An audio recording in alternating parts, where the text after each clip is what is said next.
Les pièges du digital learning. On va parler aujourd'hui des pièges du digital learning.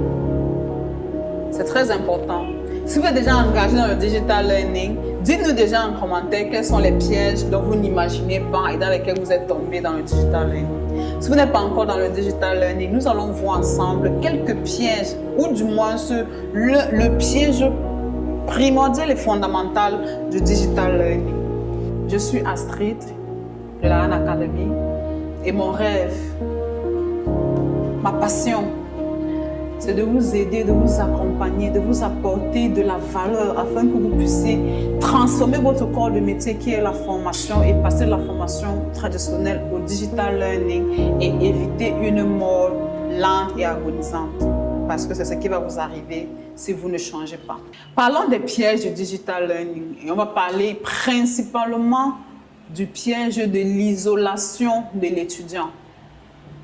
Vous connaissez le digital learning, vous savez en quoi ça consiste, vous connaissez que quand on parle de digital learning, quand on parle de e-learning, quand on parle de formation en ligne, quand on parle de formation à distance, on dit simplement que c'est un processus dans lequel l'étudiant et l'enseignant ne se rencontrent pas dans le processus d'apprentissage, ou du moins ne se rencontrent pas beaucoup. Parce que si on fait du hybride et qu'il doit avoir du présentiel pour faire des cas pratiques, oui, l'étudiant et l'enseignant vont se rencontrer. Mais si on est dans du e-learning, l'étudiant et l'apprenant ne se rencontrent pas. L'apprenant étudie seul, avec son ordinateur, avec sa tablette, devant son téléphone, mais à des kilomètres de l'enseignant. Alors, il y a un risque, un piège qu'on appelle l'isolation de l'apprenant. Et la question fondamentale, c'est comment on fait pour que l'étudiant ne se sente pas isolé et coupé de la chaleur de l'apprentissage. Ça doit être une question primordiale que vous vous posez en tant que formateur, en tant que promoteur de centre de formation. C'est la question primordiale. Si vous faites dans le digital learning, la question c'est comment je fais pour que mon étudiant ne se sente pas seul. Pourquoi il est important de faire cela? L'éducation, la formation, l'apprentissage n'est pas conçu pour se faire seul. L'apprenant doit être soutenu, l'apprenant doit être encadré, l'apprenant doit se retrouver, doit sentir que dans le processus, il est soutenu par des pairs et pas des aînés qui vont lui permettre d'acquérir ou alors vont lui faciliter l'acquisition de la compétence, l'acquisition de la connaissance. Donc, si vous faites dans le digital learning, vous devez mettre un point central, primordial. Vous devez vous attarder à comment je procède pour que dans mon digital learning, mon étudiant ne se sente pas seul. Parce que s'il est seul, il va abandonner. Il va abandonner. Il va décrocher. Il va faire ce qu'on appelle du décrochage scolaire. Il va abandonner. Quand il est seul, c'est froid. Quand on est seul, il y a la solitude, c'est froid, c'est timide. Quand on est avec les autres, même quand on n'a pas compris, on peut continuer de sourire parce que la chaleur des autres nous emporte. Quand on est seul, qu'on n'a pas compris, on est seul, on n'a pas compris, c'est triste. Et on abandonne. Alors, la question aujourd'hui, c'est comment vous faites pour que votre étudiant ne se sente pas isolé? C'est une problématique très importante dans le digital learning. Des auteurs occidentaux se sont penchés sur le sujet et ils ont mis en place plein de façons de procéder. L'une des solutions que nous utilisons même déjà, mais que nous n'utilisons pas forcément bien, c'est ce qu'on appelle une session de formation synchrone.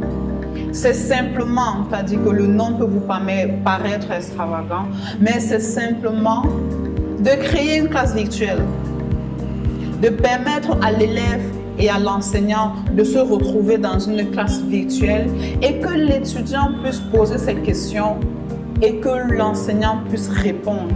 Cependant, une classe virtuelle ne commence pas par la classe virtuelle. Il est important que l'étudiant ait déjà en amont ou en aval, je ne sais plus trop, acquis des connaissances, qu'il ait déjà eu accès à du contenu qui lui permette de noter ce qu'il n'a pas compris, de noter ce qui lui paraît paradoxal, de noter ce qu'il ressent, son ressenti, sa perception et sa rencontre avec l'enseignant n'est que pour faire des éclaircissements. Je redis ceci pour mettre un doigt accusateur sur vos sessions de formation Zoom qui durent 4 heures de temps et durant lesquelles très souvent 80% des étudiants décrochent, laissent les caméras allumées, ferment les micros, font semblant d'être dans la classe virtuelle. Plus une classe virtuelle est courte, mieux elle est efficace et performante. Plus une classe virtuelle est courte, 30 minutes, 45 minutes, plus elle est efficace et performante. Et pour que la classe virtuelle soit courte et efficace, il faut que l'étudiant ait déjà accès à un contenu dans lequel il relève les incompréhensions que vous allez répondre dans une session synchrone, dans une classe virtuelle. C'est une des façons que le digital learning a mis à disposition pour éviter l'isolation de l'étudiant. Parce que le digital learning promeut l'engagement de l'étudiant. Un étudiant doit être engagé. Vous savez, quand vous êtes en classe avec les autres, même quand vous n'êtes pas engagé, ça ne se sait pas. Mais quand vous étudiez seul, vous êtes obligé d'être engagé. Vous êtes obligé de vous autogérer, d'être autonome et de savoir que je commence mon étude à telle heure, je la termine à telle heure, je fais mes devoirs à tel jour. De vous organiser. Vous êtes obligé d'avoir une certaine maturité dans l'apprentissage.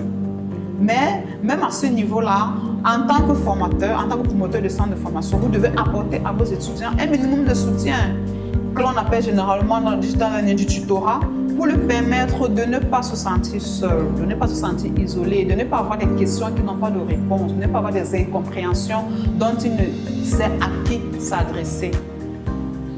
Et l'une des solutions, c'est la petite session virtuelle de Zoom que vous pouvez faire avec Google Meet, que vous pouvez faire avec Zoom, que vous pouvez faire même avec un call sur WhatsApp, que vous pouvez faire même avec un appel direct, que vous pouvez faire même à travers un SMS. Condition que le formateur soit formé, parce que le formateur, très souvent dans un environnement où les gens sont habitués à faire du présentiel, le formateur, quand il a fini de faire ses 2 heures de cours, il ne veut plus rien savoir. L'école est finie. Il a ses autres chats à fouetter. Or, si le formateur est formé, il a été sensibilisé, il sait que son contenu qui a été mis à disposition de l'étudiant en ligne, l'étudiant peut revenir vers lui à tout moment pour lui dire vraiment, prof, je n'ai pas compris cette partie, est-ce qu'il faut avoir des éclaircissements? Alors, il apporte ces éclaircissements-là. Il n'y a plus que 2 heures de formation, 2 heures de cours et l'école est finie. Le formateur doit être disponible. Et ça, c'est votre rôle. Et c'est le rôle du centre de formation de sensibiliser le formateur à cette disponibilité-là pour éviter absolument que l'étudiant se sente isolé. L'étudiant ne doit pas se sentir isolé. S'il est isolé, il est triste. S'il est triste, il abandonne. C'est le chaos. Et on ne veut pas de chaos. On veut que l'étudiant aille au bout de sa formation et qu'ensuite, il ait une acquisition de compétences et que tout ceci transforme durablement sa vie. C'est pour ça que nous sommes des formateurs. On n'est pas des formateurs pour apporter du contenu. On est des formateurs parce qu'on veut apporter de la compétence à nos étudiants qui vont après devenir un autre être. Il était du cuivre, il est devenu de l'or à travers notre formation. Oui, c'est ce que nous voulons faire. Et pour faire ça, il faut éviter d'isoler l'étudiant. Et pour éviter d'isoler les étudiants, il y a des mécanismes que l'on met simplement en place. Donc voilà, si vous avez fait du digital learning et que vous vous êtes senti seul et triste, partagez avec nous. Je veux savoir comment vous avez géré votre tristesse. Vous avez abandonné, vous allez chercher, vous allez dans les tutos, vous allez sur YouTube, vous avez fait comment?